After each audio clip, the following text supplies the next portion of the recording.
এই দেখ দেখ। এ ভাই এই দেখটা মাল আসছে। ও মারে, এটা কারা রে? এটা একদম কচি মাংস। ওই বলে চিকেন। চল চল, মালটাকে আজই খেতে হবে। কি মামনি, কোথায় যাওয়া হচ্ছে? অসভ্য জানোয়ার, বাড়িতে কি মা বোন নেই? পথ ছাড়ুন। এই যে সুন্দরী, মা বোন সবাই আছে, শুধু তোমার মতো সুন্দরী নেই। তোদের মতো জানোয়ারকে মুখে বলে কোনো কাজ হবে না। এই ছাড় শালি, বলছি, ছাড় শয়তান, ছেড়ে দে আমাকে। তোর খুব বার বেড়েছে না? এই ধর তো।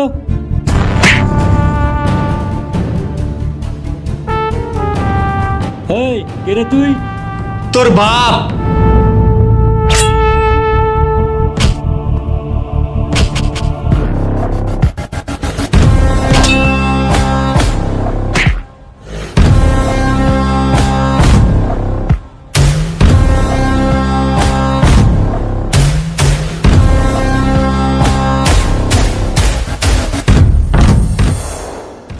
আমাকে যখন ভালোই বাসো না, তখন এদের হাত থেকে বাঁচালে কেন? দেখো, এটাকে ভালোবাসা বলে না। আর যদি তোমার জায়গায় অন্য একটা মেয়ে থাকতো, আমি সে মেয়ে এই কাজটাই করতাম। কেন আমাকে ভালোবাসতে তোমার সমস্যা কোথায়? তোমাকে আগেও অনেকবার বলেছি, আবারও বলছি, তোমাকে ভালোবাসার টাইম ও সময় কোনোটাই আমার কাছে নেই। আমি জানি তুমি আমাকে ভালোবাসো। আজ তোমাকে বলতে হবে কি কারণে তুমি আমাকে ইগনোর করছো।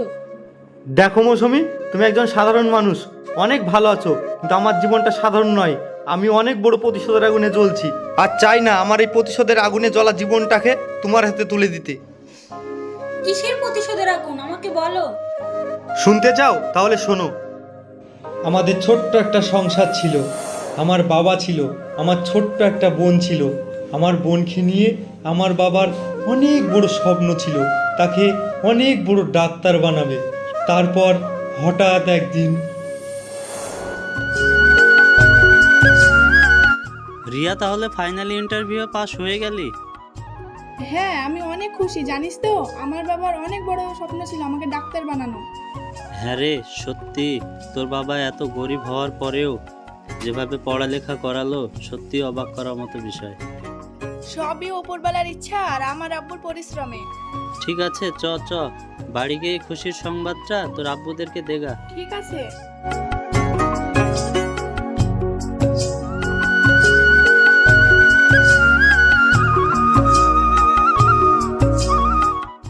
আব্বু, ও আব্বু, কোথায় আছো তুমি? আব্বু, ও আব্বু। কি হলো মা, ওইভাবে চেঁচাচ্ছিস কেন? আব্বু, আব্বু, আমার অনেক দিনের আশা পূরণ হয়েছে। কেন মা, কি হয়েছে বল? আমাদের এতদিনের স্বপ্ন সফল হয়েছে, আমি ডাক্তারি চাকরিটা পেয়ে গেছি। কি বলছিস মা, সত্যি? হ্যাঁ হ্যাঁ আব্বু, আমি সত্যি কথাই বলছি। বাড়িতে কি হয়েছে? গোটা পাড়া চিল্লিয়ে একদম মাথায় তুলছো দুই বাপ বিটিতে। দেখো, ভদ্রলোক বেটা বাড়ি আসলো, তোর বোনকে দেখে কিছু শিখতে পারিস তো নাকি? কি হয়েছে রে রিয়া? আব্বা বলছে কেন? কি হয়েছে, এত আনন্দ কিসের? ভাই, আমার কথাটা শুনলে তুইও আনন্দ পাবি। আরে কিসের আনন্দ, কি হয়েছে বলবি তো? ভাইয়া, আমি চাকরি পেয়েছি। কি বলছিস রে? আনা, হ্যাঁ, আর বাপের ঘাড়ে বসে বসে কদিন খাবা? কিছু একটা করো, খালি ড্যাং ড্যাং করে ঘুরে বেড়ালে হয় না। আমি যদি চাকরি করব, তোমার গরুর দেখাশোনা করবে কে? আজকের খুশির দিনও ভাই আব্বু তোমরা কাজই করছো। এই তুই চুপ কর, ওকে বইবে না তো কি করবে? ও গোটা দিন পাড়ায় পাড়ায় ঘুরে ঘুরে বেড়াবে যে। ও সব বাদ দাও, 100 টাকা দাও, মিষ্টি নিয়ে আসি। মিষ্টি লেখার টাকাটা পকেটে নাই, এ দেখো লাও, গেলে আসো গা। কি লোক! চ মা, ঘরে চ, কিছু খাবি।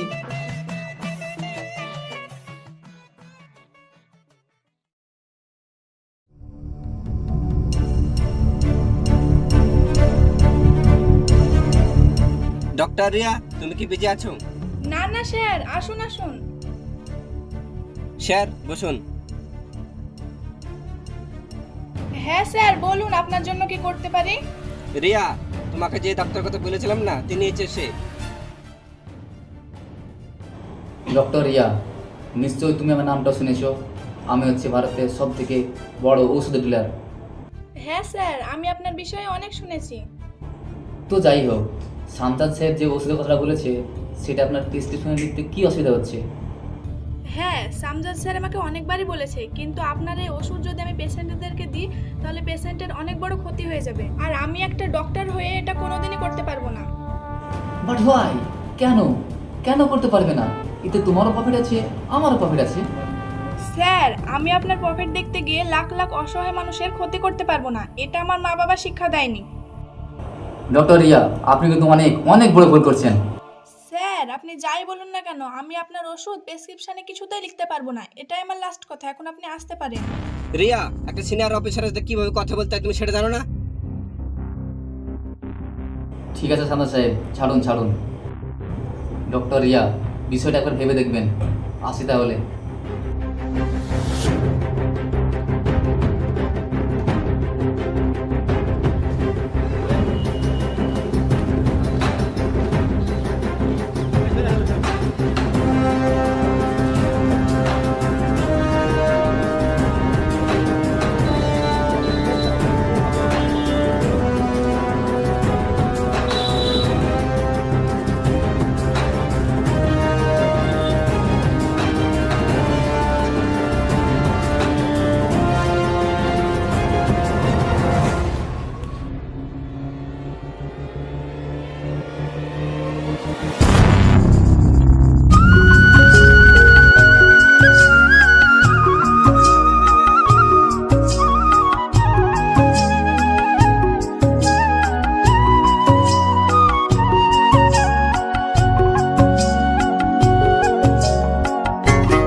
কি ব্যাপার, আপনারা কিছু না বলে এভাবে আমার কেবিনে ঢুকে পড়ছেন?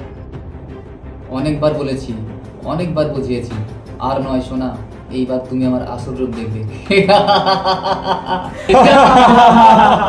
দেখুন, আপনারা এক্ষুনি বেরিয়ে যান, না হলে আমি এক্ষুনি পুলিশকে ফোন করব। তোকে তো সেই সুযোগটাই দিব না, তুই ফোন করবি কিভাবে? ওই ধর।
কথা বলবি না, চুপচাপ আমার সঙ্গে চল চল চল, শুয়োরের বাচ্চা।